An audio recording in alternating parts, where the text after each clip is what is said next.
We make iconic cars. They have a panache, they have a stance, an elegance, a presence. And those words define our cars, but they also define a James Bond.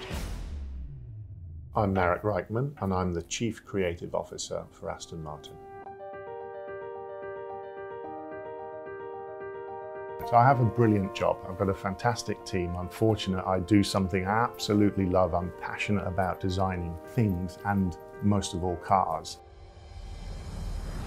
To get to work in an entertainment world where you're showing your skill and capability of design, but everyone gets to see it in a very different context. And for me, it's just, you know, I pinch myself every day.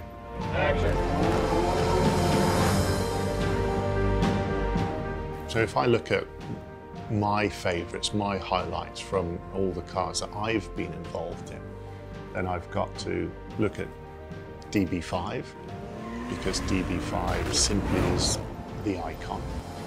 The way DB5 is used in Goldfinger, first Bond movie I saw, and how it's then carried through the history of Bond, and we see it in No Time to Die. DBS in Casino Royale, because it really is my first Bond designed car that James Bond was driving, and for me that's one of my favourite movies as well. And then of course DB10, the very first time a car has been ground up designed just for James Bond.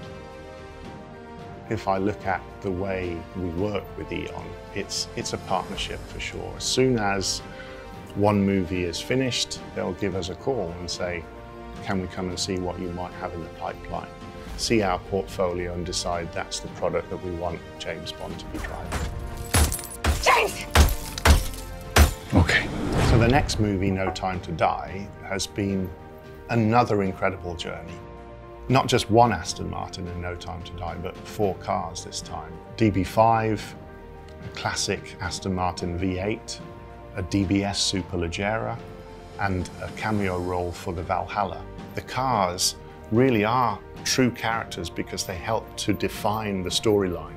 They help to define the mood of James Bond and what's happening through the storyline, which is also a description of the history of Aston Martin in many ways, because it goes back from 60s, 70s, 80s, current car and the future product.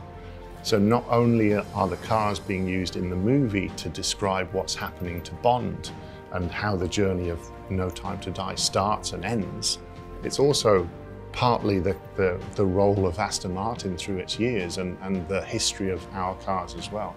I mean, the way we arrived at the 4 cars for No Time to Die was really working very closely with Cary Fukunaga on the journey, on how the movie was going to be split up and how he wanted each part of the character's journey to be highlighted by the car.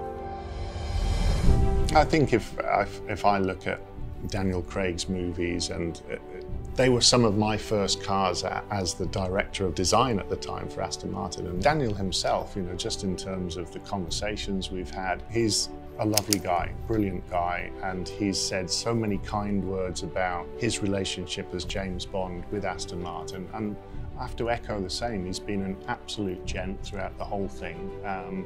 And he's wonderful, he's great. One of my favourite moments was I was sitting in his motorhome, I guess, at Pinewood, and James Bond made me a cup of coffee, you know? He just said, do you want a coffee? I said, yeah, and he made it. So James Bond made me a coffee, and I make his cars.